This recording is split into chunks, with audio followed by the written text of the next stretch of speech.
Good evening. To reconvene after our closed session. And welcome to the March 9th, 2026 regular meeting of the Board of Trustees. So first I'll report out on action taken in closed session. In item B, the board took action in closed session tonight by a vote of 4-0 to approve the special education settlement agreement in OAH case number 20250910009 to resolve claims against the district from the parents of a current student in exchange for a total not to exceed $100,000 in funding for privately incurred educational services and associated attorney's fees. Trustee Phillips recused herself from the vote. In closed session, item D, the board took action in closed session today by unanimous vote to release temporary certificated employees of the district for the 2026-2027 school year. And in closed session, item H, the board took action in closed session tonight by a unanimous vote to appoint Dale Wynn Spinks as the new Director of Facilities and Maintenance for Orinda Union School District. The appointment will begin on April 1st, 2026.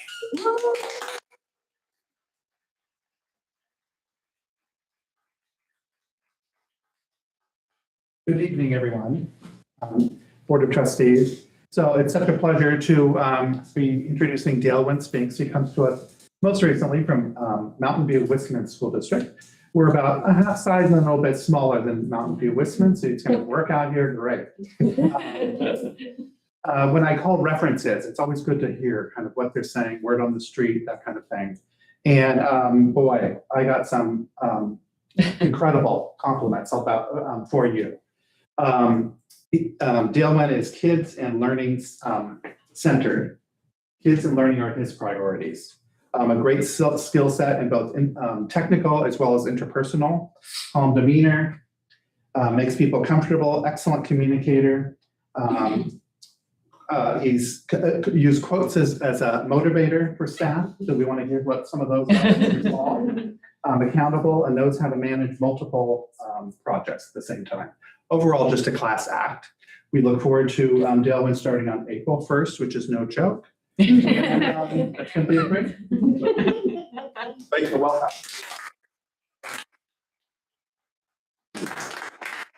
Community, thank you, members of the board. I will give you one of my favorite quotes is, "You miss every shot that you don't take." A very popular quote, and I will definitely encourage all of you that are here, take that shot. Taking this shot, I'm coming here on April 1st, and I'm super excited to do that. So thank you for the opportunity. Thank you for your trust, and I'm looking forward to continuing all the great things that are already happening here. Thank you. You're welcome.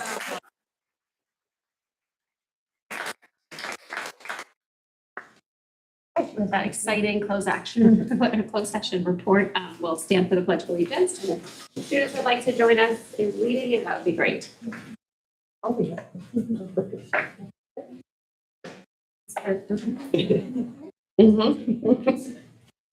I pledge allegiance to the flag of the United States of America and to the republic for which it stands, one nation, under God, indivisible, with liberty and justice for all. Okay, so our first item tonight is a school highlight from OIS tonight. Turn it over to Sarah. Right, tonight we have our principal, Yes. Andrea Powers, who's going to be presenting alongside some of our students. And it's Ms. Burns, there you are in the back, Ms. Burns, our OIS librarian. I won't give away too much. Let me just get your presentation up here. And you guys can take the floor. Excited to hear from you. One. How many of you love to read? Great. Guess what? We're here to talk about our library tonight. All right, there we go. Yay. Okay, you guys just let me know when you want me to switch, okay? Okay. All right, so welcome. Hello, board. Hello, district members. My name is Andrea Powers, and I am the principal at Orinda Intermediate. I want to introduce our librarian. Hello, I'm Laurel Burns, and I am the teacher librarian. This is my first year in Orinda and my 28th year as a librarian in schools. So we are excited to share with you tonight about our library, which is fast becoming this year a major focal point and a good heartbeat of our school. It is becoming a place of learning. It's not that it hasn't before, but the learning that's happening, the growth that is happening, and the community building that is happening within our library, especially this past year, is phenomenal. And I can say every time you walk into our library right now, it is lively. Kids are working together in groups. Kids are checking out books. Classes, teachers are bringing their students in to do research. They're learning. We're going to talk to you a little bit about how the face of our library inside is changing, so it's even more accessible for our students. So we are excited here to present to you tonight how the OIS library is a place for learning and community. So next slide. So I will hand it over to Ms. Burns. So we have a couple of photos up there. This year with my new teacher allotment, I purchased some very large letters to try and identify the different sections around our library to make it easier for kids to know where they're going, especially our sixth graders.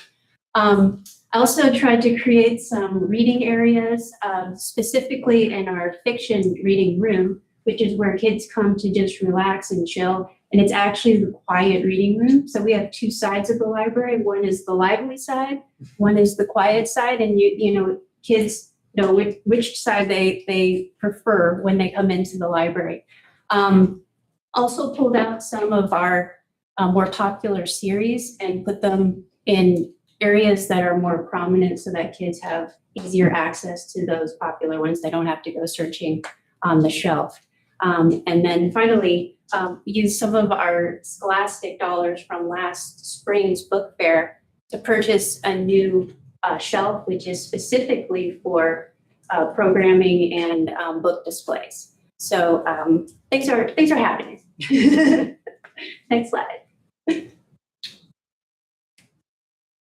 Okay, so the very first thing I realized when I started in the fall with kids checking out is OIS students love fiction and manga. And so first priority was to get as many current and popular books that we could in the library. Our manga section, which falls under the umbrella of graphic novels, we have been able to add over 70 books. It's still a small space, but it is growing and it is probably next to the fiction, our most popular section. We also, last week, just put in a new order for 55 additional nonfiction titles. Now that we have our fiction kind of settled, we're not, forever, but where we want it this year, I'm transitioning over to nonfiction to see what we need. So some of the titles that are going to be coming in the next couple of weeks are things that are related to our core curriculum, like Indigenous Americans, civil rights, women's suffrage, and world holidays and religions. So now I'm going to turn it over to Maki and Ian. And by the way, these two are our top circulating students in the school. These are sixth graders who have read more books than anyone else in our school this year. So.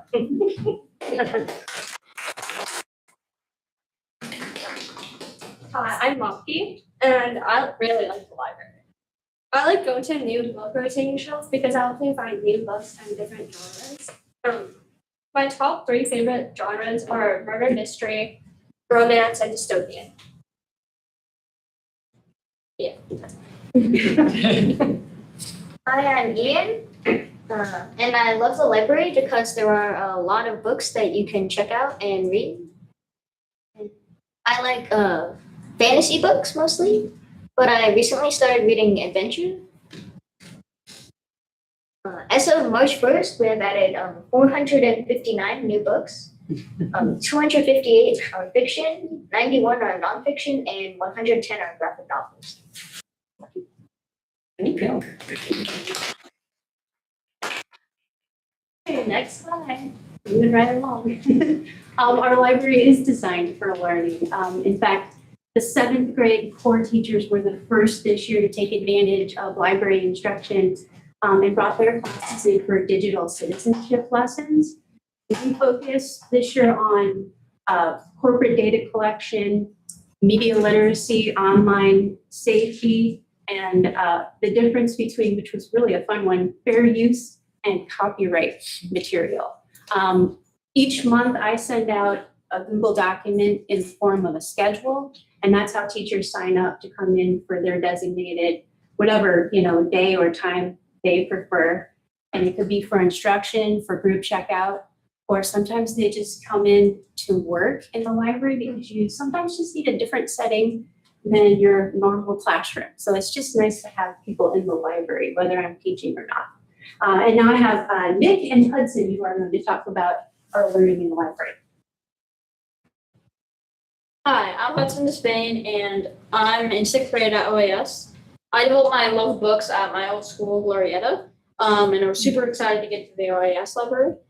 One thing that I love about the library is there are so many different ways that you can learn and find great information. Hello, board members. I'm Nicholas Fesser, and I'm an 8th grader here at OAS. And what I love about the library isn't necessarily the books, but the information it provides. You see, as an 8th grader, we always have to write an informational essay, an argument essay, and our teachers implore us to find information. The library provides us with the tools necessary. We have Noodle tools and over 8 databases that we can pull from. Noodle tools is very important to me. What it does is it allows us to compile the information that we have into one project. We can create projects on Noodle tools, and this allows us to organize our information. We can write note cards about it. We can directly create quotes, and it cites it for us. And I know as an 8th grade student how important citing is. Without citations, all of our stuff could be considered as copyrighted. It could be plagiarism, and I know for a couple students in my class that really tank their grades. So we really want to avoid that. And one other thing that the library helps me with is my learning. You see, OIS doesn't have a math class for everyone, and the library provides me with a quiet space that I can do my online learning. Thank you. In the narrative nonfiction unit at 6th grade, we all got to come into the library and find books to help us with what we were doing. And the library is a great space, so we were able to find books to complete the assignment. The important thing that we want to highlight here is that part of the growth this year within our library is opening the library in to invite research into the library, not just being done in the classroom, but coming in and partnering with our students and our teachers so that the research is happening together in class. And it has really shined this year in 8th grade and 6th grade, as Nick and Hudson just shared. Hi, my name is Eva Almeida. I'm in 6th grade, and I like the library because there are so many books, and I really like to read. It makes an impact because I have a place where I know that I can just go, and I like being there. So another thing I like about the library is that it really has a great community and people that come in and they're very friendly and fun. So at the library, we have a ton of awesome activities that we can do, like the Would You Rather, where you can vote on random questions like, would you rather have unlimited strength or speed? Another thing, we had a gingerbread contest right before winter break, and I entered with one of my friends, and we made a model of the library. It was really fun to see. There were only 9 people who entered, but it was really fun to see all of the different houses and how everyone had come up with a completely different idea. We also have a March Madness bracket for books where you can vote for books online in a March Madness style bracket, and it's really fun to see which book wins, and it's really fun. We are starting a bookmark decorating contest. The theme is Read Around the World, and students get to pick up a bookmark template and make their own bookmark, and the winners will be able to get multiple printed copies of their bookmark to pass out to families and friends. Also, if anything is going around at the library, any library events, it's posted around campus, which is super convenient to see what's going on. Also, we each have Google Classrooms for our grades, and Mrs. Burns will post book trailers, like movie trailers, but for a book, which are 20 times better than a movie trailer. And we are able to see, we get excited about books, and then we're like, oh, I want to go read this book, and then we go and read it. Yeah, also on the Google Classroom, we have recently added videos, which are great to watch, super fun. And lastly, we have community displays with themes. For example, sometimes it'll be during Black History Month, we had a little setup with books that relate to Black History Month. And yeah, thank you. The big highlight there is how we bring joy and community into our library, which is happening every single day. The March Madness one is pretty fun to see. All of our staff and students are voting, and so that is really great. I'm going to invite Clara to help me present. Another big part of our library, I'm going to just put up here, is that we want students at the center and our community behind them. That is our purpose for the library. So Claire is going to introduce and talk a little bit about student engagement. Hi, my name is Claire Sophie, and one thing I like about the library is all of the fun things Ms. Burns makes for us. It makes the library feel like more of a community.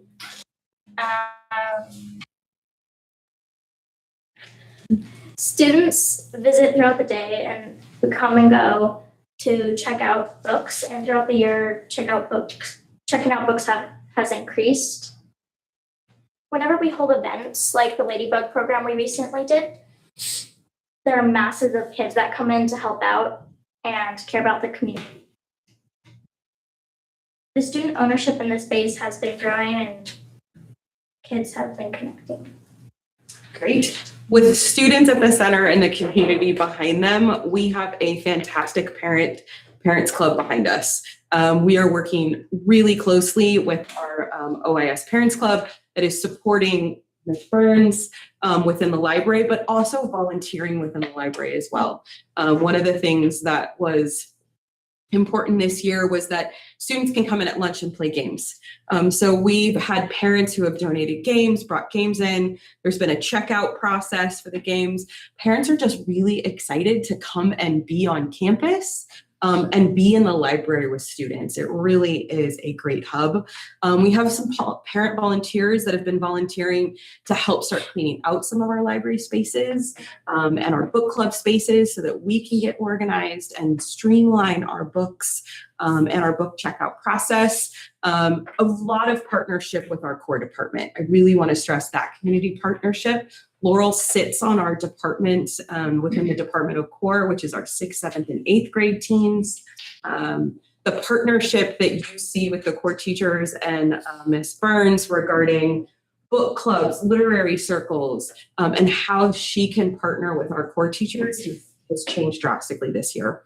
And so we are excited to see all of that. The last slide that we have is let's keep growing. So what we have seen, I'll invite Ms. Burns back up.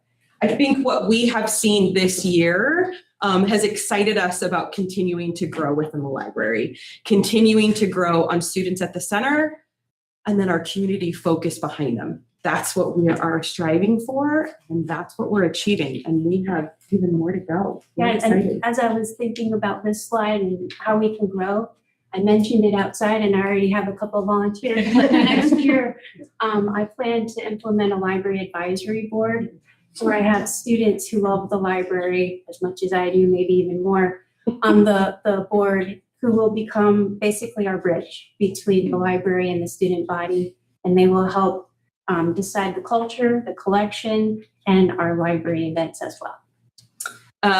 That's our library. I'm really proud of our students who are here and who were invited to also be part of this space because of, if it's not evident already, how much they love the library and really celebrate this. We couldn't leave though without sharing. I can't say their favorite book because I was told that's impossible to come up with a favorite book. but they want to share one book with you and recommend that you read it and tell you why. So we're going to have them go ahead start as we close out tonight. Ian, you're first. One of my favorite books is The Unwanted because magic. Can you show us the cover? I just want to see that. Thank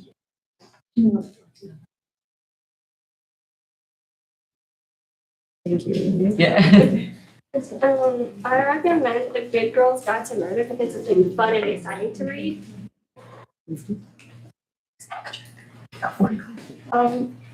I like The Land of Stories because it has childhood fairy tale stories, but they have new adventures. I recommend Out of My Heart. Yes, you have to read Out of My Mind first or it won't make much sense. And then you should also read Out of My Dreams, but this is my favorite out of the series. Because it has more excitement and more like a portal to a different world that you never knew that someone was in, but so many people are. So the book I brought is The Hunger Games by Suzanne Collins. It's the first book in a trilogy, but I recommend the whole trilogy. I recommend this book because it's full of action, cliffhangers, and it's dystopian. I'd like to recommend The Wheel of Time, The Eye of the World by Robert Jordan. This book is a really nice blast to the past. You have medieval plus magic. You have people who are using the song of the world, the resonance of the world to manipulate earth, air, wind, and even life. And I'd say it's so good, you can even see it on Prime Video now. On that note, thank you, board, for allowing us to share our OIS library. Thank you.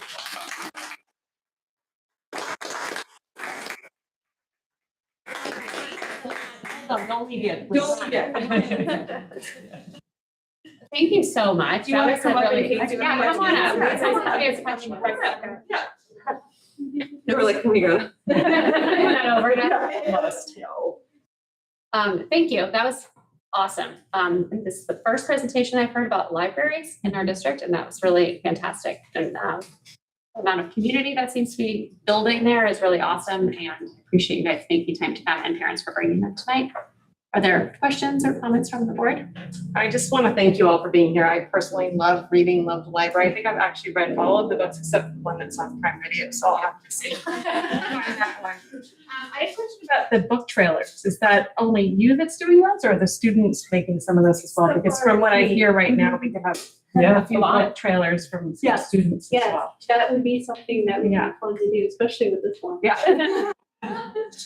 Yeah, but thank you so much. It's really nice to see how the library's evolved in terms of the community, and then just some of the ideas that you have for, continuing to grow. I also want to echo how amazing it is to see how the library has grown. My oldest was there, 6 years ago, and to see the transformation of the library where it is today and the space and all the excitement around books, especially starting right at 6th grade. I mean, that's amazing. And not only are you reading so much, but you guys are also eloquent and so well spoken. And so this is really going to translate very well and make you guys all very successful. So thank you, Ms. Burns, for bringing them all together. And I am curious, what is one activity or something that you wish that you could have at the library, or something like an object or an activity or something that you wish that you could have at the library? Ian says more books. You have space now? We have space. We have the space, okay. More shelves, probably even more space for more shelves. Yeah, well, more shelves for more books, I guess, but also, I think more reading spaces, like, where kids can come together and just either relax and read or collaborate with one another. That would be something that I would love. I think they would. Yeah. I don't have a lot to add to all of this. I spent a lot of time in the library in junior high, and probably after that as well. But thank you in particular for all the book recommendations, because As most of them seem to be in the dystopian, fantasy, et cetera, world, and I used to read a lot of that, but I have not added nearly enough to my my bookshelf at home in recent years. So this has inspired me to get back on the on the train. Well, I would just have to commend you all. Such an amazing presentation, such amazing books. I grew up in libraries. My mother was a state librarian. So all of your words about the library and your librarian really resonated with me. And I can't wait to dive into some of these books. My one question is, I look forward to hearing more about the advisory board. That sounds very exciting. And Some of these books. yeah, can't wait to hear more about that. So thanks for all you do. Thank you so much. Yeah. Yeah. Take a photo, and then we'll let you go. Okay. Come on up, maybe right in front. Right Hold here. your books out. Show up. Parents, this is a great photo op for you. Just right there, right there. Behind us. Okay. You can- Stand in the back, just. Okay, you stand to the side, you're fine. Yeah. I think we're okay. Maybe, can we see everybody though? Yes, usually our presenters are a lot shorter. You can see everyone, we're okay. You're blocked. Thank you.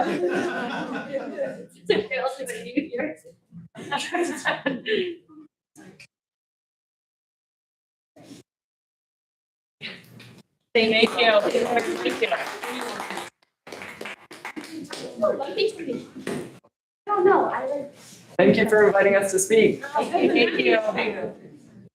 Thank you, everyone. Have a good night.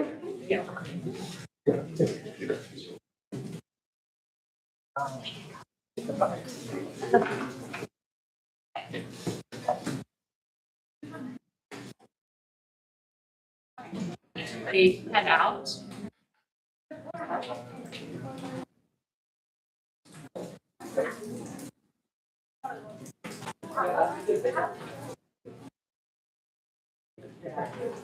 Okay. We'll move on to item 6A, public comment period.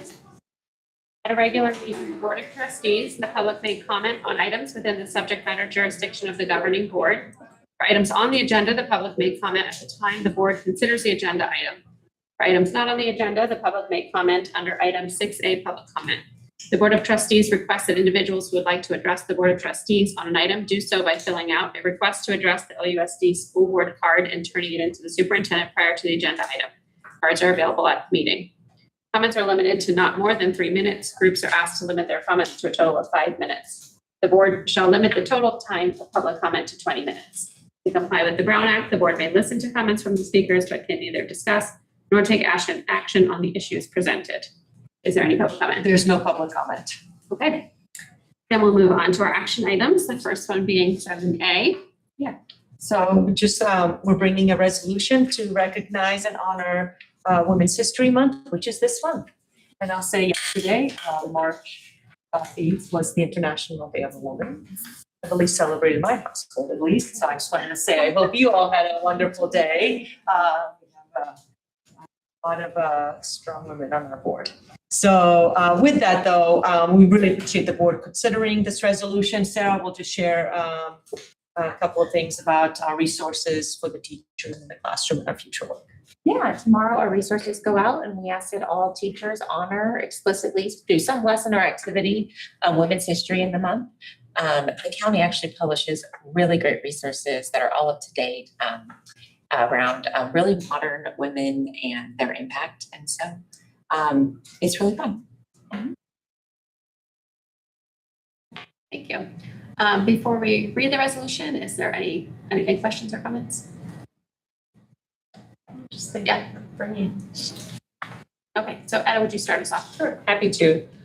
Whereas women of every race and ethnic background have contributed and continue to contribute to our country's triumphs and accomplishments in countless ways. And Whereas women have played and continue to play critical roles in the economic, cultural, and social spheres of our nation's life, by constituting a significant portion of the labor force working in and outside the home. And Whereas women have played a unique role throughout our history by providing the majority of the nation's volunteer labor force and have been particularly important in the establishment of early charitable, philanthropic, and cultural institutions in the country. And Whereas women of diverse backgrounds have served as leaders in the forefront of progressive social changes, not only to secure their own right of suffrage and equal opportunity, but also to abolish slavery, promote fairness, equality, and safety in the workplace, and advance the modern civil rights movement. And Whereas the role of women in history has been overlooked and undervalued in the past, its significance is now emerging and assuming its rightful place as an important part of the body of American and world history.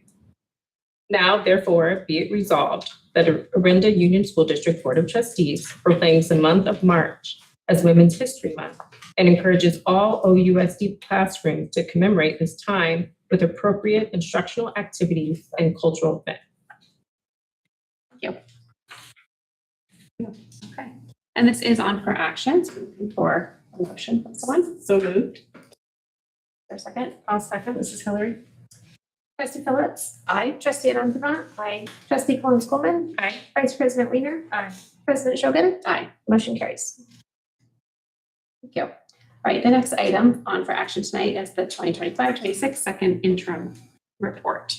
For Mika, I'll follow you. Thank you. So we are bringing second interim report to you for action items. Thank you.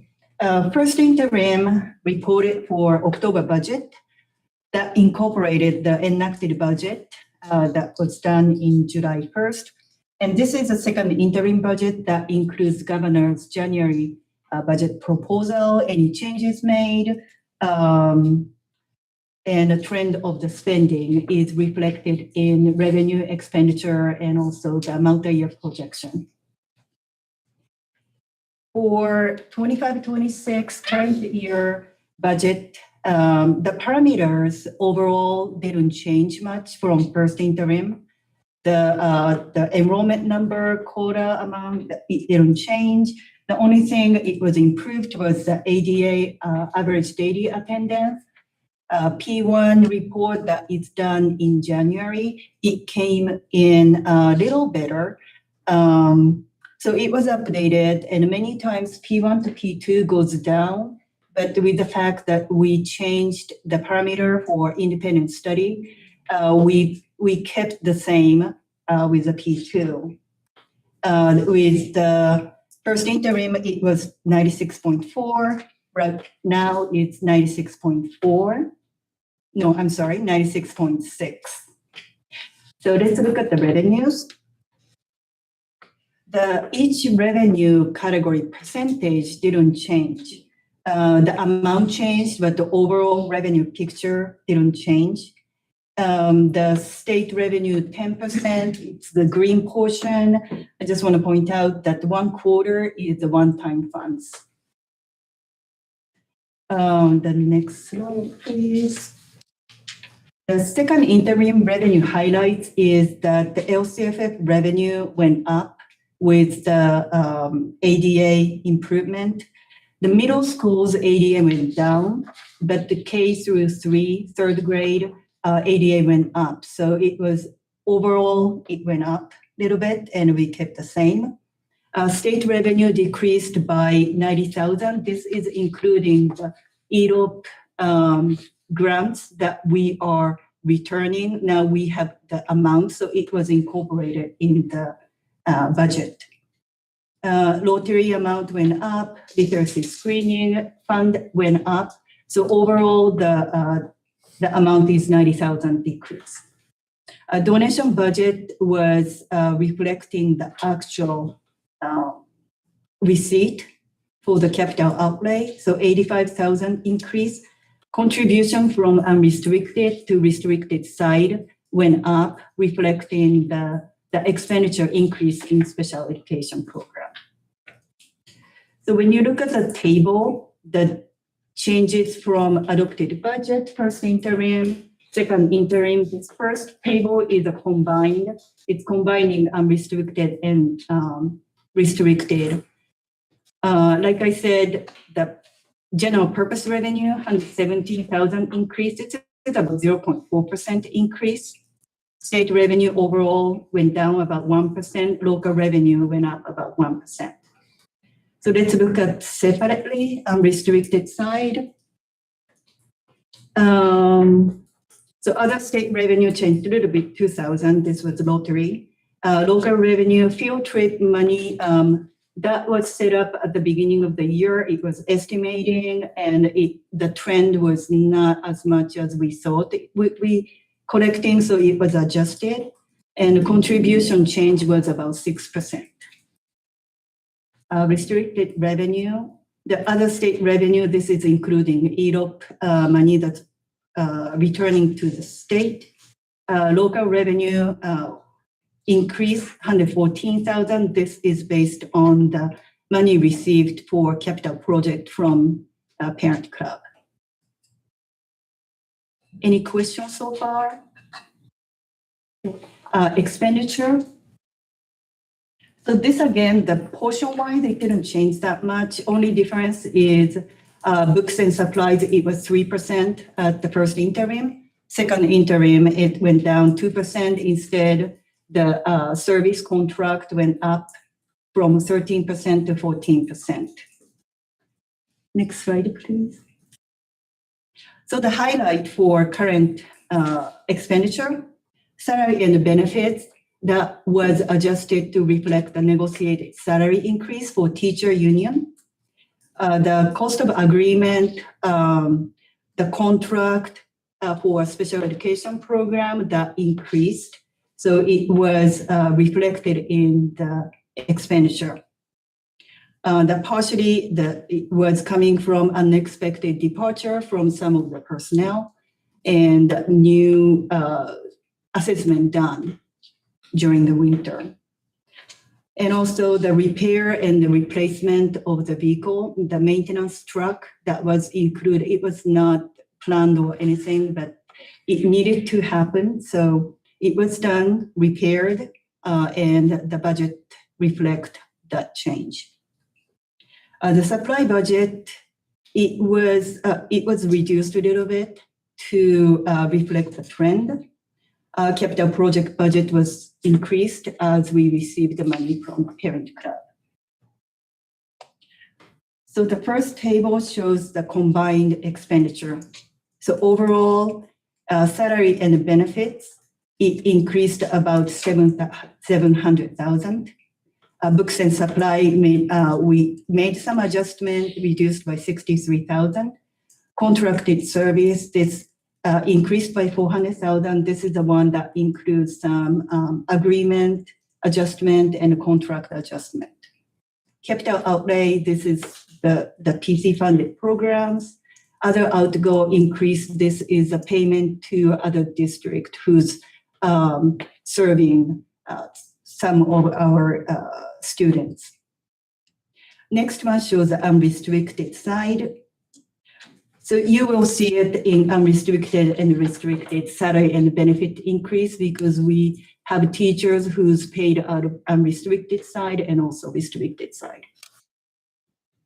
Books and supply adjustment, 41,000. This is mainly some supplies. It was less than we anticipated.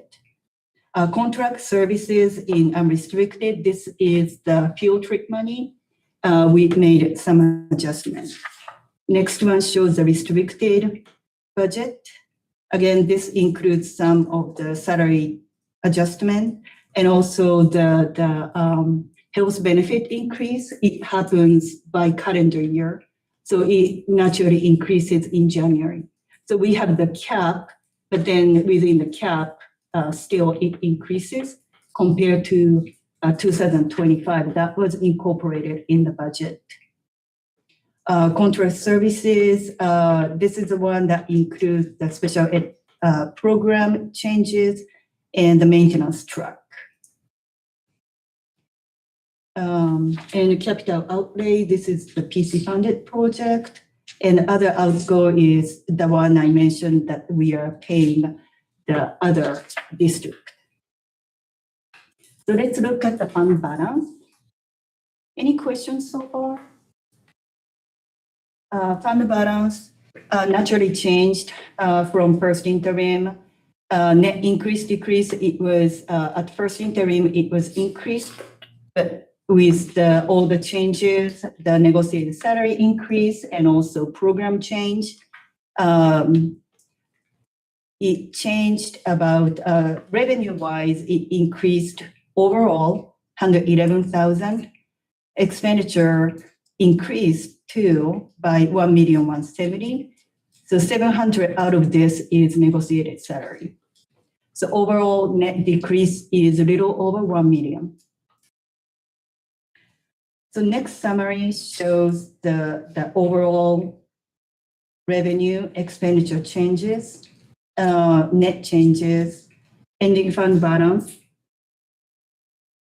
So with the second interim, we are deficit spending. However, we have enough to set aside 3% reserve requirement and 6% committed reserve. Other funds estimated ending fund balance. Cafeteria has about 600,000 ending fund balance. Deferred maintenance fund we included here because to begin the year we had the budget, but we didn't spend, so we started with 0. At this point we are ending with 0. Building fund, Fund 21. This amount is as of June 30th. So throughout the summer we will have work going on, but then we will most likely end up paying in July, August, September. So that is the reason why we have, we estimate 6.5 million at the end of June 30th. Capital Facility Fund, Fund 25, Developer Fee Fund. This one, last year and this year, we had to pay for establishing new portable or moving the portable, and that goes with, all kind of different cost. So we anticipate at the end of this year, we'll have 44,000 ending fund balance. The Special Reserve Fund, Capital Outlay, Fund 40, 4 million. This includes 1.5 million from the nature area sale. It is accounted for separately, but it's in the same fund. Fund 51, this is debt service fund. It's paying for the loan for major E&I. 63 is bus. We anticipate to have about 90,000 at the end of the year. And then the retirement trust fund, almost about 2 million. So next one is multi-year projection. These are the assumptions. 25-26 doesn't change. 26-27 enrollment was updated. With the first interim, we brought 2,795 enrollment estimated. However, with the sign up and we are looking at the trends, we adjusted to match how it is now. And 27-28, we use demographers numbers. So our increase is slowing down. Step and Koran 1.5. Quota was adjusted for 26-27, 27-28. So 26-27 was 3.02%. Now it's 2.41%. It's loss of about 188,000. 27-28 was 3.42, and right now 3.06, and it's cumulative change. So 27-28 compared to first interim, we lost about 314,000. CPI, STIRS, PERS rate. PERS rate changed a little bit, but it's almost the same. And additional multi-year projection. So we used ADA, average daily attendance percentage, 96.6%, just like this year. anticipating to carry over. Unduplicated pupil percentage, we kept the same, 4.8%. We received word from one that they will be increasing the contribution by 2.5%. That is included in the budget. We heard about additional one-time funds, discretionary funds at the January governor's budget proposal. The second one is not included in the budget yet. The first one that started this year is included, but we haven't included another one-time funds. We adjusted the teacher FTE increase, reflecting the enrollment projection. So this multi-year projection includes 2.0 certificated FTE increase next year and 1.0 in 2 years. 5% increase in health benefit costs. And the various contract agreement, those are one-time in nature in this year. So those were removed from next year's multi-year projection. And other cost of goods services increase is using the CPI number, CPI percentage. I just want to say the reason we didn't include the additional one time that was presented in January is because they're still ironing it out at the budget, within the budget committees and the legislature around how will it be allocated. We're assuming it's going to be allocated by ADA. There's talks of changing that. So it would be a high risk to put that in. That would be the Thank you. And we're hopeful because it is significant.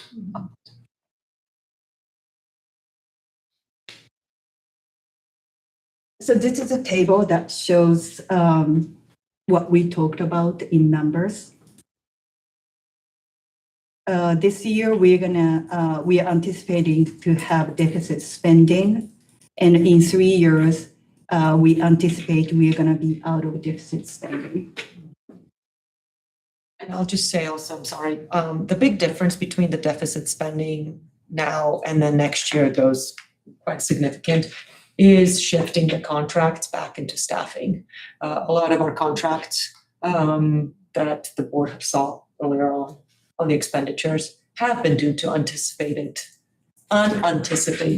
vacancies that then have to be covered by much more expensive contractors. So we're always striving to hire our own, but you have to provide services that are required by law. So it is in our plan to go back into our regular staffing and move those contracts out. We never want to carry those contractors. I'd like to add that the vacancy that unexpectedly happened this year needed to be backfilled by multiple contractors because contractors couldn't provide comprehensive services that our employee could provide. So losing one person, we had to have multiple contractors to cover what that person could have been serving.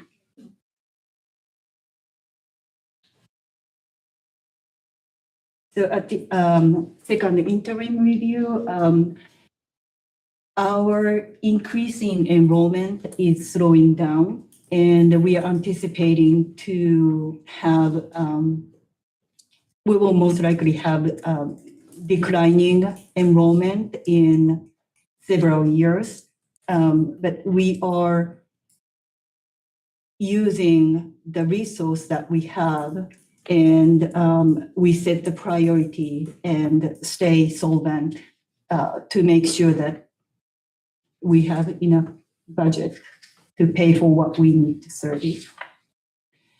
So this report is brought to you with a positive certification for your action.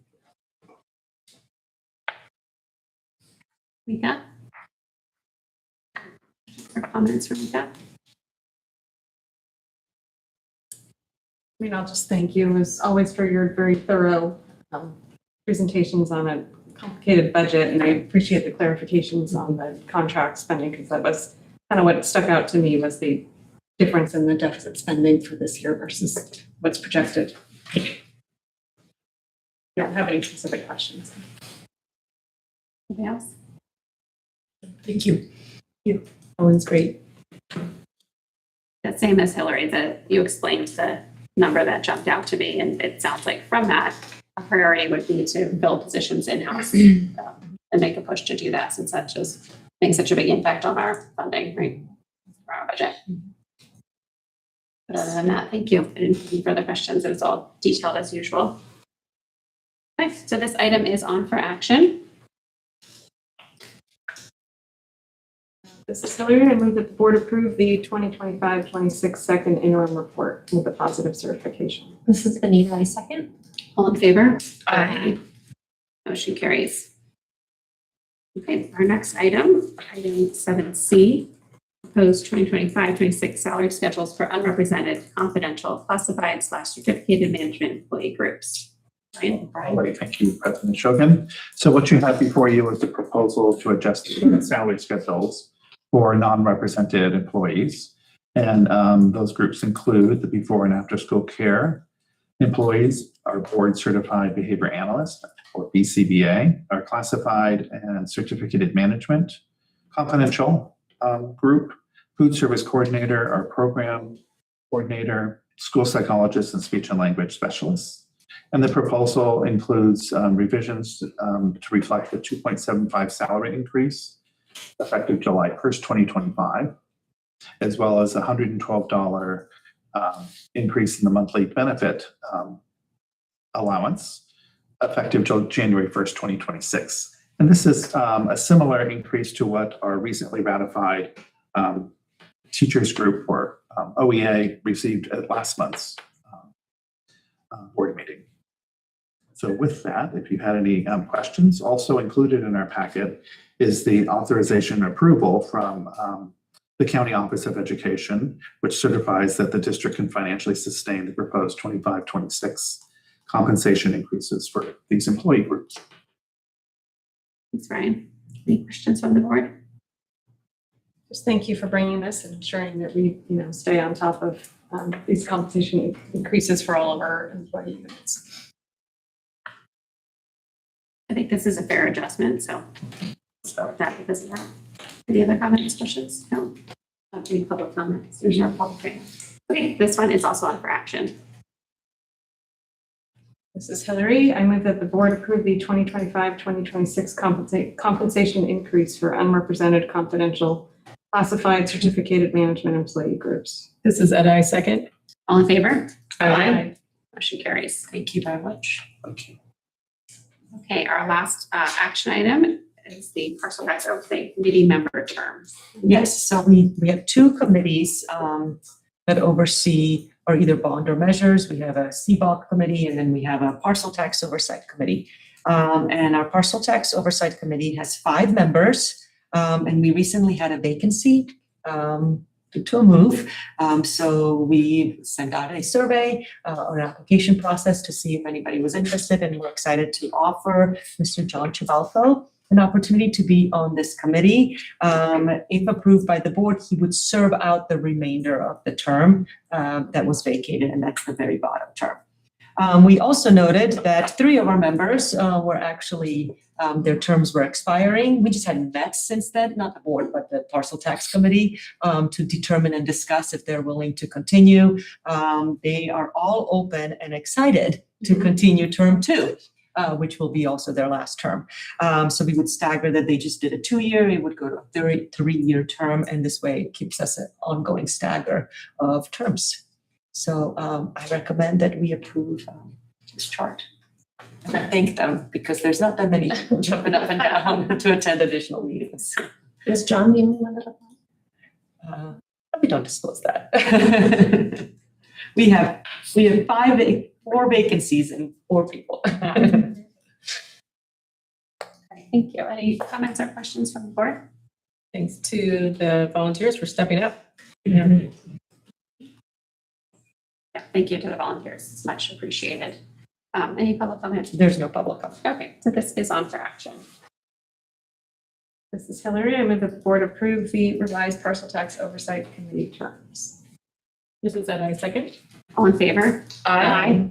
Motion carries. Thank you. Okay. All right, our next, first discussion item is the Healthy Kids Survey. Okay, so, let me just adjust my screen here. Okay, so what I'll cover just a reminder of what Healthy Kids Survey is and what kind of data do we present. Give you just a little bit of an insight of how we use it or administer it in Orinda. And then we'll just really dive into a lot of the data around what this survey shows. I will also say this is just a snippet of data. There's so much more we could actually give you because this is there's just so much in the survey, and they do a really good job about disaggregating the data. So that's our next follow-up step is with the leadership team to go through.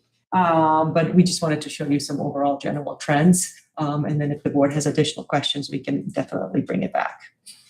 So just a little bit of information, because there are different modules within a Healthy Kids Survey. So we use the core module, which goes through the health routine, school engagement and support, social emotional health, and then school violence. And then we also add a module around alcohol and drug use, which is part of the grant that this gets funded. And then we have been adding a mental health or behavioral module as well to determine the mental health, really assess that within our schools. Just in the background a little bit, Healthy Kids Survey is the most comprehensive statewide survey of resiliency, protective factors, and risk behaviors in the nation. It was developed in '97, and then it's been administered to students in grades 5, 7, 9, 11. So you can take and follow those cohorts as they move on. So our students in grades 5 and 7 participate, and we just did it in November, and these are actually fresh results. Just came in about a week ago. What we really focus on is figuring out our students, the climates of the school, connectedness, because we know our students learn better when they feel connected, engagement, perceived school safety, how are our support systems in all of that, and then, as I mentioned, mental health and social emotional learning. So just really quickly, this on the left-hand side is all of the years that we've been participated in. We have been participating in the survey. I just show this because we've had really high participation rates. We do actually have to ask for active consent in the 5th grade and passive in the 7th grade. So parents do have to consent to the survey. And for us to have such high percentages is really good. This is a really valid data for us when we look at those percentages. Just a couple of things of why we don't look at it longitudinally more than the years that I present is because we were either distance and hybrid learning and had really small percentages, or actually the test itself has changed a few years ago. So we don't really compare it to those old questions. So what I'll focus on is 5 administrations, which is quite a bit of data since 2020, 21. And for the last couple of years, when we came out of the pandemic, we actually administered it every year. And now we've gone to the cycle, the state cycle of every other year. So, all right, questions about the survey itself. All right, and we're going to jump into elementary school data. And the data that you see in here is district-wide data for the 4 elementary schools. And then we'll go into the secondary data separately. So some of the highlights around school engagement and supports, we measure school connectedness and then the trends. So school connectedness, as you can see, the last 3 years has actually grown or gotten improved. And what this measures is how, if the students feel as they're part of their school. Do they feel close to others? Do they feel safe at school? And are they treated fairly by staff? So it's really like an overall score of how they feel at our school campuses. So we're excited to see that the data continues to grow or improve every year. Wherever I have available state average, it was written at the bottom of the slide. So you can see that the school connected state average is 73%. If I don't have it there, it's because I didn't have it readily accessible. And the average is state average from the last 3 years as opposed to administration. So students are asked if they feel that adults in school care if they do well. Do they have expectations of them to succeed? expectations of them to try hard, support them. Do they know them? So a couple of those metrics. Again, we see improvement in how our students feel about their caring adults, that they have staff that cares for them, and the staff members also have high expectations of them to do well in school. So all metrics that we want to see improvements on, which is great. Academic motivation. So this is the number, really, when you look at the trends, and I'll go through a little bit of it at the end of what, the highlights. These are the only numbers, well, not only, but a few of the numbers have actually went down or in the wrong direction. So for the last 3 years, we see our students' academic motivation either staying flat or dropping in the last year. And at the same time, the school boredom is gone up in this year. So, and these are, your questions around resiliency, really, like when they're struggling with something, do they want to stay with the problems, try harder, those kind of questions when they don't get it right. So I'll have to delve into that one deeper. And then school climate, students are asked if they're learning to resolve conflicts, navigate challenges, care and treat for each other, for their peers. It also talks about anti-bullying climate. So is the school culture focused on bullying prevention? And then we see also that the numbers have gone into the right direction, especially with the 3-year trend in the anti-bullying climate for those years. So that's also a good sign. School safety, the percentage reflects percent of students feeling safe, and those responses are very safe and safe in their school site, very high, and again, growing since, and really to pre-pandemic levels is one of the few numbers, which is great. More around school safety, around this elementary school question is specifically, do they feel safe on the way to or from school? And those numbers gone up and stayed up. And then a really positive trend and dramatic decrease from 3 years ago is in the being hit or pushed. So sort of that physical altercations at our school sites. So we see a pretty significant decline of percents of students. And when I say that, 18%, nobody should actually ever be hit or pushed. I just want to say that. So we would like to see those numbers way lower. It's just good that it's trending in the right direction. Couple other questions around school safety. Students were asked if they experienced mean rumors, name calling, mean jokes. Again, a pretty significant decrease in the last few years. It's still, the target of mean jokes, 30% is a pretty high number. So we'd really like to see that go down. But that's, again, a good trend. We look at cyberbullying specifically, and our character education program, actually we have a whole additional module that our teachers implement around bullying and cyberbullying. And students were asked if they experience mean rumors, lies, hurtful pictures about them online, social media, cell phones, and it's within the last 30 days. And that number is also trending down, which is really positive since more of them are online and more of them have these devices. So that's actually a really good trend to see. Okay, positive behavior. Our students are asked if they feel their teachers treat them fairly, if they think school rules are fair, and if they believe that students are treated fairly when rules are broken. It's always an interesting to see how they perceive it.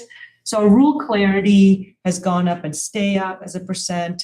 And then we see that they're reporting that our students are better behaved according to their peers. We had like this outlining year last year, but we've dropped back down. They also, the number around students treated fairly when breaking rules, pretty flat, just went up a couple percent. But over 90% of our students feel like they're treated with respect on our campuses. And then this is the additional module that we've really focused on our social emotional health and mental health. And in elementary school, students are asked questions around frequent sadness. So there's a series of questions around how they feel, if they feel sad, lonely, stressed out. And then also on the other side, they're asked if they feel happy and good. So those two numbers should correlate, right? One's going lower, the other one's going up. So we can see that our frequent sadness has gone down in the last 3 years and hopefully will continue. And then the wellness factor, or feeling really good about yourself, it has stayed high, has not changed since last year, but it has stayed high. Questions about elementary school? I will say that, when we go into the secondary, it's only one middle school, so you know which school we're talking about. We're really getting into the now school by school data, which will be given to the principals tomorrow, and then they look at it within their site councils or staff usually. There are differences between our schools. This is an average, so when I really looked at our schools, there was actually not all schools have followed this positive trends of data. So some of them have some trends that we may want to watch for, and others have really gotten into positive. So this is an average, which can be deceiving a little bit sometimes. So that's why the importance of work around looking at it at school by school. The other thing that the survey does that we don't do in here, but that we will be looking at, is the segregated data by race, ethnicity, gender. Will all that data be shared with the board? I can, absolutely. So when we have the site presentations, which really mimic this, we'll just send them to you so you can see it. Absolutely. What jumped at me when it comes to race and gender is really our students who identify as Latino and Hispanic. Their scores were not trending in a positive direction. So they were really outliers in comparison to the other students when we look at that, which really actually goes along when we look at chronic absenteeism. That's the group that we've had to focus the most with. So that's going to have to be our focus in the future as we look at how are different groups of students actually experiencing the school, because it's not all the same. And then by gender, interestingly, also following what our counselors see is our girls report much more frequent sadness. And then we'll see the questions in the middle school. It's around suicidal ideation and social emotional distress. So we see girls reporting that a lot more, and boys reporting much higher wellness and optimism. But the academic piece of it, like the grades, don't actually necessarily reflect that data. Our boys are really struggling, but there's a gap between boys and girls in our gender data. So it's the feelings versus the how they experience in the transition, especially in middle school. So yes, I'll share all that as a follow-up. I just wanted to comment, it's great that, and thank you for all that you shared, and love to dive deeper into that data, especially with our students who are, whose levels are a little bit lower. But for the frequent sadness, it's great that it went down, but do you know what that's attributed to? Is it the wellness centers? Is there anything that you can pinpoint to, or a number of things? That's the hard part, to say that it's correlating to one thing, because we're doing so many different programs. So it's either we're really doing programming with Fidelity, or it is having a counselor on campus, or that it's different groups of teachers at that grade level. So it's hard when we're doing so many different things around intervention, around different programming, to say it's that program, or could it be all of the above? So when we start looking into what are the differences, we can probably start seeing like, okay, well, this is what was done at this school site and their data showed this, and maybe it wasn't done at this school site. So we can start really teasing that out. Yeah, but we can't attribute it to only one program, unfortunately, yeah. But I will go through a little bit of what our students say around the support systems. And there are some questions like, oh, okay. So that could also be part of the answers too. Do you know if the questions in these surveys are the same questions they've asked year after year after year? So since when it was changed, sorry, it's not moving. And here, 2016, right. So since 17, 18 through now has been identical questions. Now, not necessarily that we have the same modules, but like these are the same connectedness questions, same mental health questions, and that's why they have so much longitudinal data. So we could actually also take same students and follow them by cohort and see our students last time in 5th grade, how did they do in 7th grade? Like I said, there was so much in here that we could have presented, which that's actually interesting too, is like, how do those kids do as they move on to middle school? And then we can peek at the Apolani School District. I think they'll do theirs probably within the next month or so and see how did our last time 9th graders do it, or current 9th graders. How are they doing as they move on? Yeah, before you move on to elementary or to middle school, Sure. then I guess around there was differences school by school, and then you had other principals, but to the extent that there are differences, I assume principals will share best practices around that. A lot of this is school culture related, could have an impact, be nice kind of for principals to talk Absolutely. about what's going on Absolutely. and maybe share some ideas. Yes, for sure. Yeah. And then later on, as we develop professional development, it's too late for this March, but for next school year to kick off, it's used in PD and training as well. Okay, well, OIS data. So pretty much the same set of questions with just a couple of differences. And also you'll notice the same similar trends as district-wide in elementary schools, which is positive in school connectedness. I won't go through what we asked because it's some more questions, but it's a really strong trend in the last 4 years of students feeling connected at the middle school. School engagement also increases in how many percentages significantly of students feeling that they have caring adults in schools. And while caring, also have high expectations, which often goes hand in hand. So that's a really big jump as well. And then academic motivation. So actually, unlike at the elementary schools, we noted here an ongoing trend in our middle schoolers feeling like they're more academically motivated, trying harder when they're not doing well. And that actually so had a drop in school boredom, which, you know, having a middle schooler, this is really good to see. School safety, our students feel very safe at 87%, feeling very safe or safe. And again, a positive trend. And then these were slightly different questions than what's asked of the elementary school students. They ask about, are you afraid of being beaten up, being in physical fights, or seeing a weapon on campus? I actually wrote down what that weapon on campus means because it was like, is it a gun? 0% of our students report any kind of those kind of weapons. But the question talks about like seeing, you know, have you seen a knife or a baton or something like that? So I'm not saying that's a good thing again. There's a drop in percent of that, which is good. But we just want to make sure and clarify what is a weapon.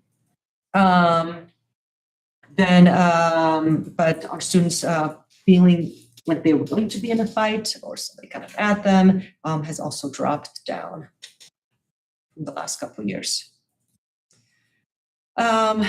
When asked about harassment or bullying, percentage has gone down to 30%.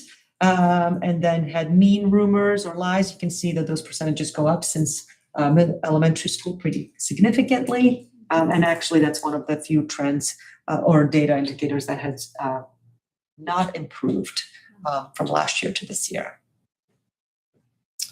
Cyberbullying has been our big focus. It's even all over our safety plans. And again, that's really good data because more students are on cell phones, yet fewer are responding. So it's something to dig into also because it doesn't match anecdotal data. But it's something to dig into with our students. Here's our mental health, social emotional distress. You can see that number has gone up from 15 to 17%, or students experiencing chronic helplessness or sadness. So slightly different questions, a little more mature questions than elementary school. And then our suicidal ideation, which is, I think I wrote later in my presentation, is probably the biggest, something that's the highest priority for us right now is that the number has actually gone up to the highest in the last 3 administration. I will say from having worked with our counselors, that matches with what they're seeing. and the at-risk students that they're seeing, especially this year. Really, it's upsetting that it has gone up after a couple of years of making positive trends. It does match up with what their experiences are and what's going on in that counseling office and how much support they need to provide to students that are really highly at risk. With that optimism, measure has gone up. So it's almost like our most at need, at risk students have increased, while the general population, OIS, seems to be trending in the more positive, like the culture bit. So here's the support systems, specific questions. The data in blue is the most recent data. And we look at this so that we can see how we can improve our programming or where we lack. So we can see that our numbers about students feeling like they can talk to a teacher or another adult has gone up. And they also feel really comfortable talking to their parents and someone else in the family, and that number has gone up. Percentages around counselor or therapist, and we're not sure if they're talking about like if they think that's the counselor at school or it's a private therapist when you say the word therapist, right? But that number has gone down, which that's something that we want to, like that's when you can dig into, right? Is it the stigma around it? Which I think it is when you look at the next question. So we want to really tackle that because they really want to talk to their friends about their problems, especially in middle school, which is a good thing. We want kids to be comfortable talking about their issues, but we just don't want their friends to be the source of all information or mental health support. So we want them to come and talk to an adult. It's good that a significant number of fifth graders has gone down on how many they are afraid to get help, but the number around seventh grader is still hovering around that 14-15%. And then just don't know what to do. And we want to make sure we address that. I feel like that's low-hanging fruit. Like every single kiddo should go through the counseling center, through the wellness center and know where to get help and know that they can talk to their teachers. So there's that number around, this is only for seventh grade questions, really examining the barriers. They don't know where to get help. Went dramatically down with sort of the implementation of, in 23, 24, and then it's just hovering around that number. There isn't anyone to talk to. They won't understand. That's 20% of our students. People would think there's something wrong with you. Parents might find out. Their students might find out. So there's that stigma piece that we're talking about. Is it because they're just nervous about what kids will think, others will think about them?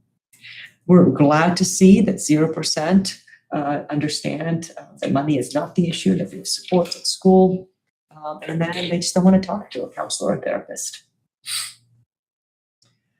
Okay, so just overall information, we really are seeing a lot of continuous improvement in many of the health indicators across the school, especially when it comes to connectedness, caring adults, anti-bullying climate, safety indicators.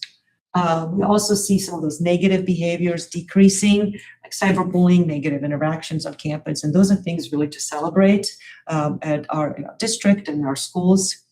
Indicators that have not improved or have declined at the elementary schools around academic engagement and school boredom. And then the middle school, as I already mentioned, the really highest priority is this increase in suicidal ideation, social emotional distress, that we feel like there's a real strong sense of urgency to immediately tackle that. We do see our mental health, social emotional support systems are used in really high levels. There's always room for improvement. So we want to see, is that because how do we tackle that stigma and then making sure that our students know where to get help? What are we doing? As mentioned, as you all know, we have wonderful counseling support at all schools. It's actually when we look at all of these reductions at different campuses and many public negotiations that are out there, counseling at schools is some of the biggest issues of wanting to make sure that we have that support at every school site. So we're excited to have full-time counselors and wellness centers and 3 full-time counselors at the middle school. We are actually also using our counseling interns at the middle school. These are, almost fully credentialed counselors, and they usually need hours. So we provide supervision for them, and it's a great resource for us. And we're looking to expand that into elementary schools, and they're ready for that too. So our second step is our social emotional curriculum is implemented, and we continue to see how we can do better with implementation of that curriculum to fidelity, supplementing it with others. Student safety and wellness library is what the curriculum is at OIS. A lot of recess, lunch, and extracurriculum, which help our students connect. Suicide prevention training is actually conducted for all of our staff member by our counselors and also for our students at OIS. We have those OIS academy periods or home-based academies. They focus on social emotional lessons. Web, where it belongs, is a big program at the OIS. And I do have to say academic intervention is a big critical component around feeling well. If you don't feel like you're academically progressing or you're behind, you have gaps, you don't feel connected to your school there. So our intervention specialists that work at our K-5 level, they're critical with that intervention. And then the What I Need Academy, our elementary schools or academy at OIS, it's academic intervention, but also we have mental health intervention during that time as well. So this is really critical for us too. As we look forward, as I already mentioned, we just got this maybe a week and a half ago, the data. So there's so much more to look at. We're conducting at the school level, student subgroups to really make sure that we're targeting those supports at the right places, sharing best data. Data is going to be shared with various groups, staff, and parents. Our big focus this year has been on the development of comprehensive and systematic support system for behaviors and positive expectations. So just like, when watch Sarah present and our intervention specialists, we have such a clear pyramid of multi-tier supports for academics. We want to make sure that our mental health and behavioral supports are just as robust and organized in that systematic way. So we do on the every other year, our school sites already administer their own school site pulse surveys.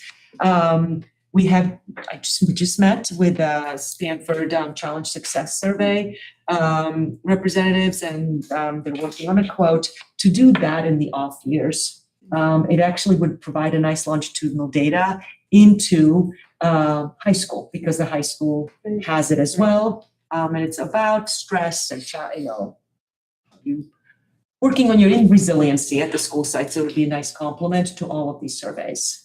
They used to be just middle school and high school, and they've just started with an elementary school, 3rd grade and on. So they're sending us those. We could be one of the few districts that they work with on that. And then professional development and we want to secure resources for ongoing mental health support. It's, every year we go to a budget presentation, we're looking at how to make sure that we have those resources. So, Orinda is a huge supporter of our counseling, and then the other portion of them is supported by one-time money. So, love to have that ongoing. So, yes.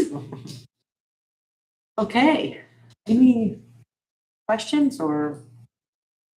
It's a lot. It's a lot. Yeah, and more to come. Yeah. Any member have some questions or comments? I'll add, just last thing, I'm sorry, and I'll stop. Counselors are coming here at the next meeting. We usually had those presentations Right. at the same time. Just a lot of information. So this way you actually will be able to delve into some of that deeper data, and they'll be here, not necessarily presenting directly on healthy kids, but on their services. So that's next month. Is there any follow-up to this, with the students or parents besides, this in terms of, especially around, I think it was 2 or 3 slides back with the mental well-being support that's so needed at the OIS level? I mean, So You and I were talking about this the other day, so. Follow up for sure with regards to programming, Yeah, but the survey's anonymous. yeah, right, So we actually we can't go directly to the students. I guess I'm saying But just communicating with the parent community. absolutely. You know? So that's the next step. We usually take this to coordinating council, our principals take it to site councils and their parent club boards. And then we do actually utilize this data on how to either change the programming, continue with the good thing that's happening, to Katie's point, share best practices if there are some really clear best practices, or differences between sites. So this definitely drives our next steps. Yeah. For sure, as a follow.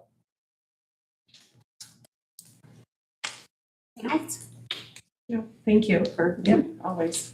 Okay. One question that maybe can be answered without looking a little closer to the data, but any ideas for the motivation increase in boredom at the elementary level? That was a pretty big thing.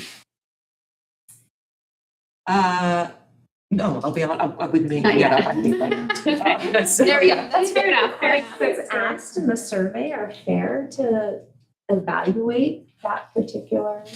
Do I think so? Yeah. I mean, this is a really well-researched survey. Okay. And has been, I know Vanita has requested the questions, so she didn't necessarily. Yeah, I looked at. And then they aggregate the data into what that rubric is, right? Yeah. So it's not a, do you feel motivated? Right. So it's kind of how they Like some of the measure. questions. No, please go Okay, ahead. so some of the Yeah. questions like, do you have input on changes for your class or rules and stuff for your Mhm. class? I mean, most would say no, because like rules for your class, I don't know. Oh, I would have. I take that back. No, they do that. They No, do. it's do actually the- a good practice. You might go in classrooms and see like kids signing their names to the classroom commitments or norms. It's not but for every class? No, but it's a great It's practice. majority would No, probably- yeah, that's something we usually try to lift up because it's where the class has been engaged in co-creating those norms. Yeah. It's actually, when we think about academic engagement, it's one of the areas I'd love for us to grow in. We've actually attended a CAPS PLC session all around student ownership recently.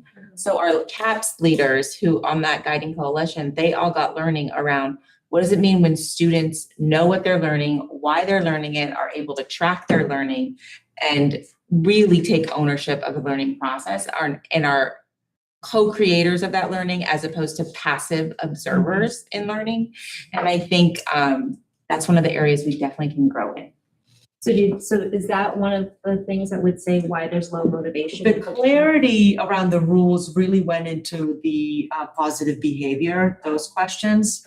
But there's questions around, I can't think off the top of my head what they were, around ownership in lesson planning or how it's being Do your presented. teachers ask you what you want to learn about? Yeah. I mean, when we think about engagement in our social studies curriculum, where there's so much questioning and they're really designing that curriculum within the boundaries of the standards, there's a pretty significant engagement in there versus in more passive curriculum. So to Sarah's point, there is a lot to dig into there. Yeah. That's exciting. I actually like that, the co-creators of learning within the boundaries, but like what you were saying, just, yeah, I'd love to hear more about that once it's, And just having Yes. been with groups of students, recently getting input on homework policies, which I think is, our first inclination is that they're all gonna say, it's like 60 kids. We don't want any homework. Middle school, I haven't talked to elementary. And that's actually not what they said. What they said is, I want the homework to be relevant to what I'm learning. And I think that really answers to this, I will do it, I will try hard. If it's actually connected to what I'm being assessed on, what it's being learned on, there's purpose and meaningfulness to it. So I actually think our students are a little more honest and real than sometimes we anticipate that they would be. And we gave them an option, either any homework. But I think that challenge success would be a good complement actually in this area too, because it's very much about academic engagement versus doing school. Or just going through the motions. So I think that will be a good complement in off years. Have you heard anything at the state level about changing this survey at all? I mean, it's been the same for a number of years now. I have not heard, What that but that's a good process looks question. like, yeah. I have not heard at the state level. I think some districts have moved away from it and gone to some other ones. Yeah. But those other surveys don't have the longitudinal history or every survey has some fault in it. Right. And so it's really finding like, how do you complement what you have to measure what else is out there? I like the idea of adding the challenge success. It seems like a good addition. And then my last comment is that I think that there's some really good trends at OAS surrounding safety and engagement, and actually contrary to the elementary or in contrast, right? Those motivated and less bored. There was a pretty good jump in that. And I think that's maybe even a harder task to do in middle school sometimes. So I think those are good trends. Yeah. Anything else? We're good. Oh, we'll follow up with a lot of data then. Okay, yeah. Thank you. And is there any comment? Okay, that was just for discussion. So I'll move on. The next one is our enrollment projections update. So very brief update just on our enrollment trends. We usually just give you a little update of where we are with enrollment and where we're heading or what's projected, because enrollment plays such a huge part of our planning.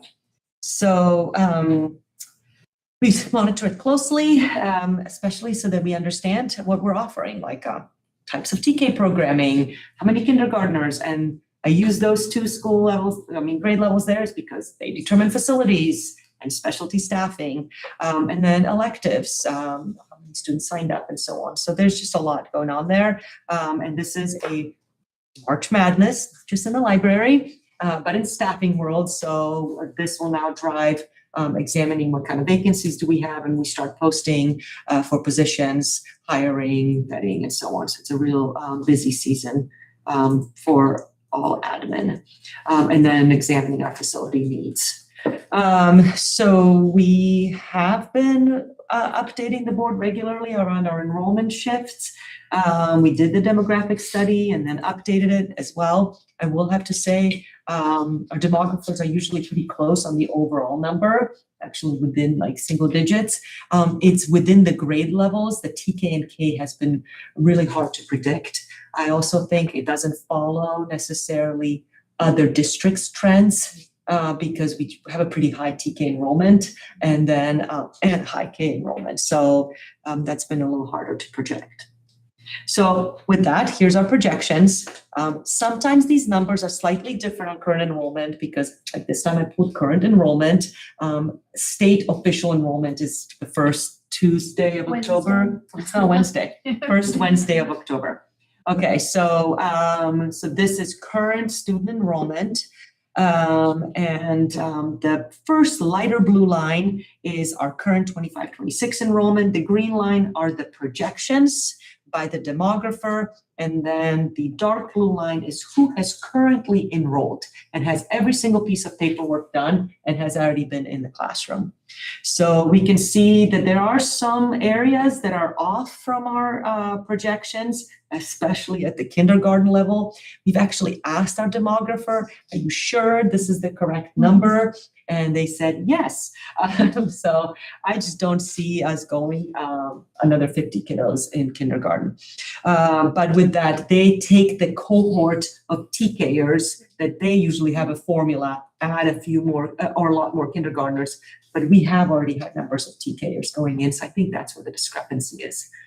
This is our first year in full TK implementation. I think after a couple of years, all of this kind of data and the accuracy of these enrollments will get better. This is in a table format, so you can see where we are. The difference between, at the last column, is the difference between 25, 26 and next year, so not the projections. So right now we have 39 students less, or as of Friday, we'll probably actually have numbers lower, because every day we get more students. In the last couple of summer times, we have had about 50, 40 kids enroll. Angel says it like that because in the past it's been like 20. So over year, we have planned for about 20 students over summer enrollment. In the last couple of years, have just blown up through those trends. So we will plan for higher summer enrollment, and we have to leave a couple of spaces here and there. So we do believe that we're going to make up this difference.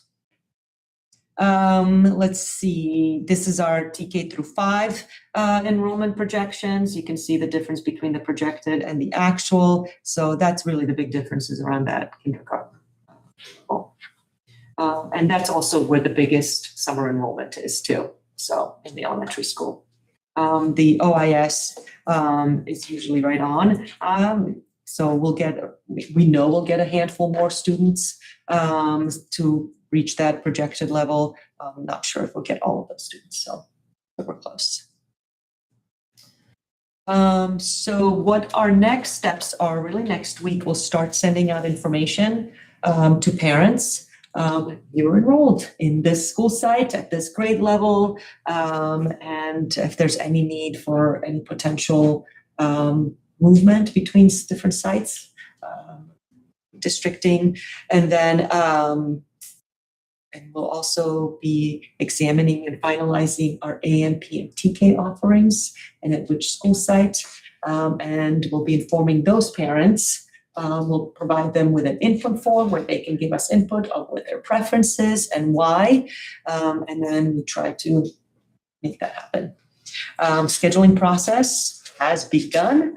We meet with our principals tomorrow. We're going to be looking through full staffing, and we've already opened up certain positions that we know due to either resignations or leaves. And then prior to the end of school year, we really finalize the inner and intra-district transfers. And that will be our final numbers.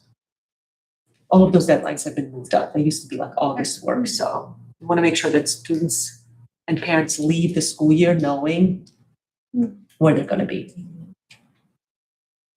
Questions? Okay. One question. There's no way for us to tell when a child or a student or family leaves the district, whether they're going to homeschool or We do. independent school. But they have to do. provide us with the information. Yeah. What do we have that data in terms of like the percentage who are if they're going out of district, moving out of the state? Varies. Yeah. I'd just be interested in seeing that. If it's homeschool or independent. And then I know this is diving a little deeper into the data, but then, do they return to the district later on, or are they gone for good? Just wondering. Yeah, I'm not sure that we have that. But the demographers did that study for us a couple years ago. The retention rate, I don't know about the return rate, because they usually, if they leave, it's around middle school, and then we don't know if they go back to the high school because it's a different set of districts.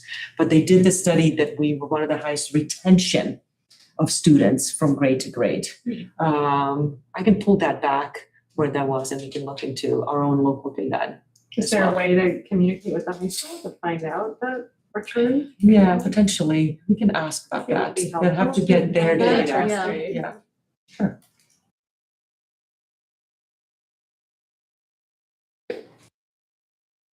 Any other questions about this?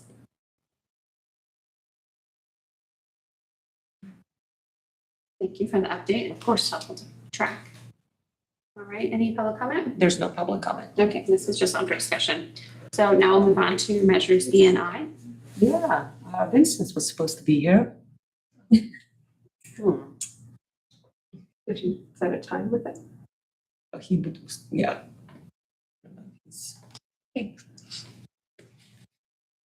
Should I do my best? We take a short We break. can take a Let's take recess. a little break. Yeah. Okay, sure. See that becoming or not. Yep. Yeah, so recess for chat.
So we're going to move on to our Measure Unite items. The first one is a change order at OAS 30's wing remodel. Yeah, so we're bringing the change order to DSA, which was done by HKIT, for the 30s wing remodel. So Vince, do you want to explain that or? Yes, which change order, who is this change order to again, I'm sorry?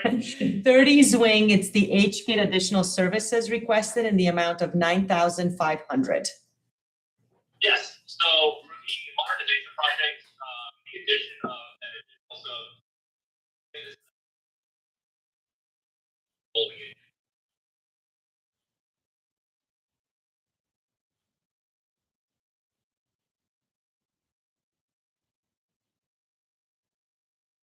And there were some changes that we originally submitted to DSA and then had to redesign it. It was after the submittal. So they felt that it was additional designs. Okay, thank you. Is there any board questions, comments? And I think I sent the board Melissa's update from HK. Yes, yeah, thank you. That's why I don't have any questions. That's all. Is any public comment on this one? No public comment. Okay. Okay. So if there are no questions, this is on for action. I move that the board approve in the payment to HKIT for their additional service request. This is Benita, I second. All in favor? Aye. Motion carries. Okay, the second item is a change board order again for HKIT for the Glorietta Path of Travel. Okay, so Vince, this is a one more HKIT change order for additional work with Path of Travel for Glorietta modernization, and it's the amount of $14,185. Yes, so this is for the path of travel work for the Gen 7s that was never completed several years ago. And as we said previously, this was crucial for us to close out the greater Glorietta modernization project as well as get the next play yard project approved by GSA. So some additional work was required by HKIT in order to get it closed out with DSA and move some of the work. We had to file a CCD with the state to shift the work into the modernization to allow it to close out. Okay, thank you. Are there questions regarding that? I feel like this was explained to us before. Okay. Yes. Okay. Okay. Any public comment? No public. Okay. This is on for action. This is Hillary. I move that the board approve the change order with HKIT for additional work with modernization and the path of travel projects at Glorietta. This is Eve, I second. All in favor? Aye. Motion carries. Okay. Okay, we have a change order for Terraphase Engineering, abatement oversight clearance, air testing and closure. This is in the amount of total change order for $142,000.233. So this is for the hygienist monitoring of the hazmat abatement of all of the classrooms during the summer work. So the first summer, we had only had the proposal for Glorietta, Del Rey, and half of OAS. We did not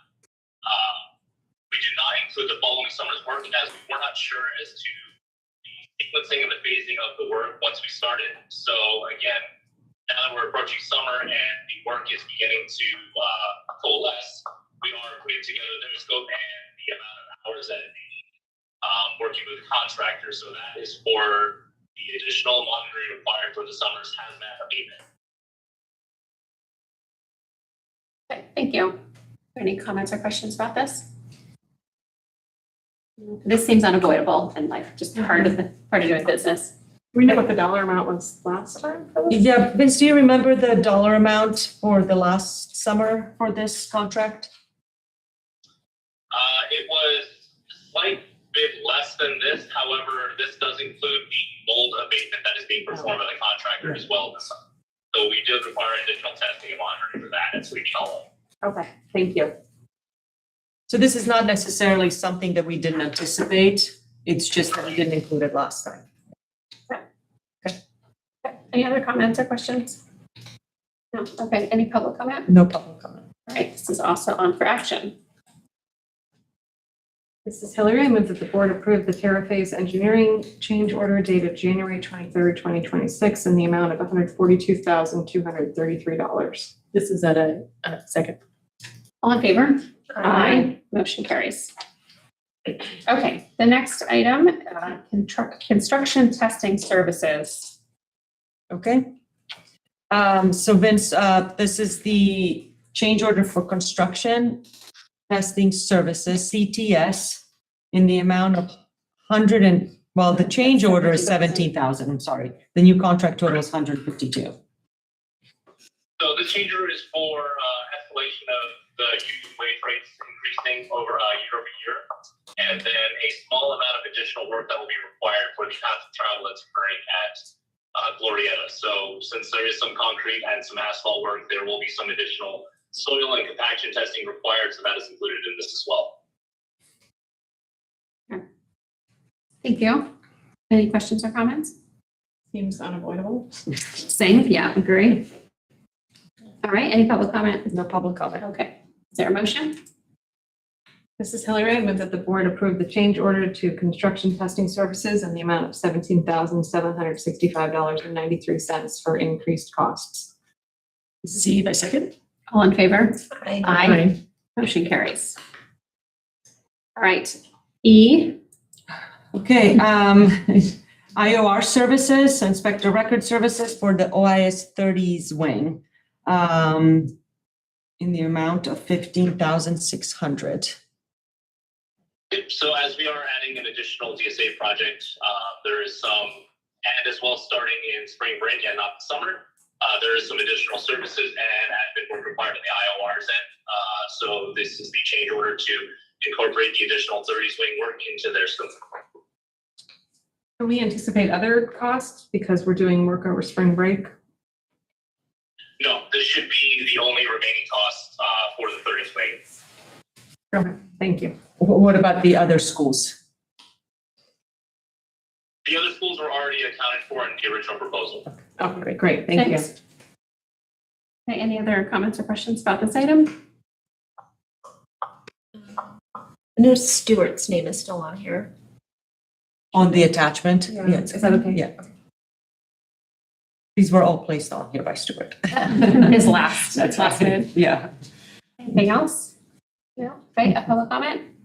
No public comment. Okay, is there a motion? This is Vanita. I move we approve the IOR services for the OIS 30 swing benchmark inspections in the amount of $15,600. I'll second. This is Hillary. All in favor? Aye. Motion carries. And the last item on here. Last one, Vince. Okay, this is a DSA closeout and certification of Delray modernization project.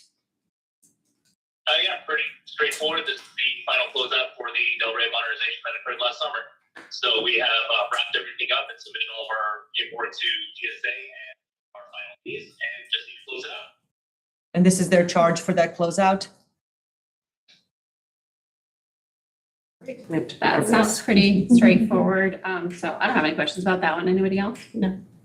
Okay, and no public comment? No public comment. Okay, is there a motion? This is Hillary. I move the board approve payment to DSA for a final closeout certification of the Delray modernization project in the amount of $3,762.50. This is Vanita. I second. All in favor? Aye. Motion carries. Okay, thank you, Vince, appreciate it. Over. All right, thank you all. Thanks a lot. Thank you. All right, that worked. Okay, next up are our board policies. Items listed under the board policies section are typically updates and new policies or administrative regulations that have been recommended by the California School Boards Association. These policies are generally acted on by the Board of Trustees in one motion. There's no discussion of specific policies before the board vote unless a member of the board, staff, or public requests specific items be discussed and or removed from the board policy section. It is understood that the administration recommends approval of all board policies as presented. Each item in the board policy section approved by the board shall be deemed to have been considered in full and adopted as recommended.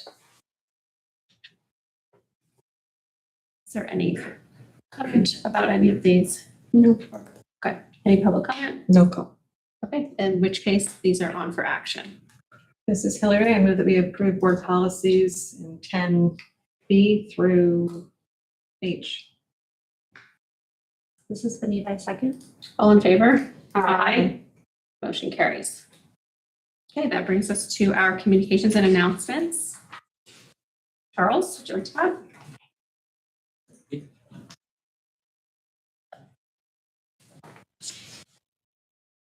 Good evening, school board members, district leadership, parents, and community members. It's a real pleasure to be here tonight, especially in honor of Women's History.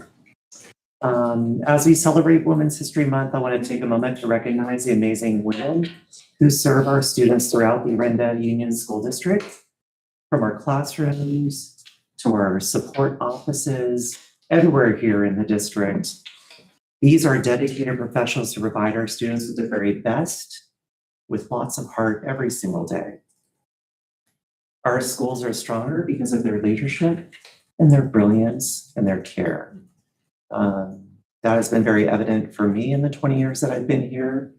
I attribute my growth and my passion and my heart because of so many women in this district that have inspired me and have given feedback to help me along the way. So I really appreciate it. I also want to emphasize the amazing work our teachers have been doing in the classroom. As you know, it's a really busy time at the end of T2. There's a lot of growth. We use our data to see how the kids are doing, what additional supports they need, how to get them across that finish line, just shining, having done their very, very best. So I'm really pleased with what I see. Today I was at a meeting and it was just so inspiring to be with educators just talking about just all the amazing growth and next steps. What are the goals for our kids? What are the goals for ourselves to get them there? This time of year, we're completing assessments. We're finalizing report cards. We have parent-teacher conferences this Thursday and Friday. So a lot going on. Finally, I want to shine a bright light on our district staff. As you know, behind every successful classroom teacher are our support staff. We would not be able to do this work without them. And so we always want to mention that at these meetings, is that we're all on the same team. We shine here in this district because of all the work we do together. So we really appreciate everyone. And on that note, I want to say thank you. I also want to say, and I said this, maybe it was about a year ago, I really stand on the shoulders of some amazing women in my family. And I always attribute what I do in the classroom, my dedication, my passion, the heart that I give, for all of my ancestors. And so I know all of you have that in your family too, how inspiring you are to all of them. So I just want to say I appreciate where I've come from, and I hope to pass it forward. I work every day to make sure that I do that for all of our kids. So thank you. We don't Thank have a you. CSEA update. Okay. All right, are there any cabinet updates? I think so. Okay, great. How about the board? Did you have anything? Looking forward to Wednesdays. Site visit. Yeah, don't. Yes. Wait, It must be. No. Just, I think it's Just just, you. Oh, it's just me. Yeah, that's what. Wednesday site visit. What if it is? No, we all thought it was. Like, what are we going on right now? I knew what I was. Okay. Yes, I look forward to Wednesday site visit. It's always special. It's always a special place. So look forward to that. And then meeting with parents, other things. So yeah. We have our quarterly school bus meeting next week. So I should have a report back on that. a big meeting for us. It is actually a big meeting for us. Let's see, we had our school board coffee after our last board meeting with Katie, and Liddy and Laura were there. These two women from American Association of University Women. They come to every board meeting and they came to our coffee, which is great. Nice discussion. We had our site visit last week at OIS, which was great. The wood shop looks amazing. It looks like an actual wood shop. And tomorrow the mayor liaison meeting, and then next week looking forward to our last committee meeting and what will come out of what could come. Me too. Yeah, I'll just add, it was a really busy meeting of busy month of a lot of meetings. A lot of facilities focused things. So there was a facilities master plan meeting, our 2x2 meeting was kind of facilities focused. We had our homework committee meeting. I visited Glorietta for a site visit, and then I had the opportunity to go to Sleepy Hollow since I had missed the full board visit there. I'm sure there are other things as well, and look forward to, another Glorietta visit before spring break, and hopefully spring break will be here soon as well. Thanks. I have been up to in similar meetings with everybody. So I had coordinated council since the last board meeting. 2x2 was in the facilities meeting, and also got to go to Wagner. I'm also looking forward to our scheduling meeting and attended a homework meeting.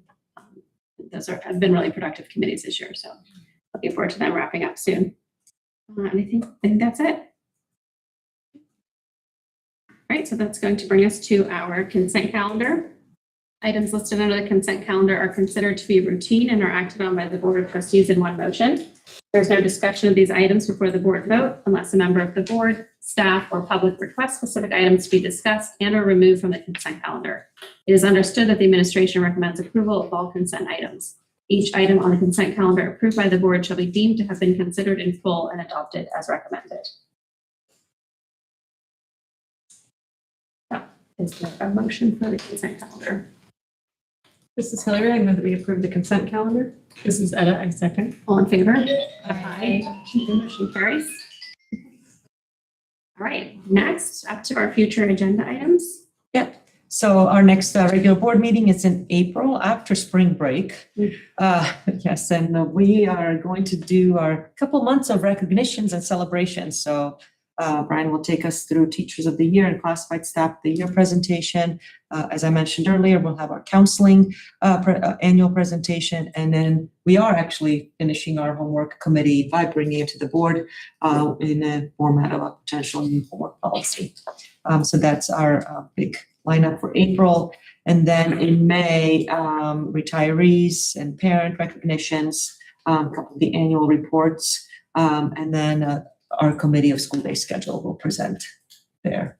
There's one item, which is facility master plan, that we'll have to sneak in, and here we're just waiting for what's the best timeline. That is, we have a little subcommittee working right now. So. Thank you. That brings us to adjournment. This is Hillary. I move that we adjourn the meeting. This is Etta, I second. All in favor? Aye. Motion carries. Meeting adjourned. Thank you.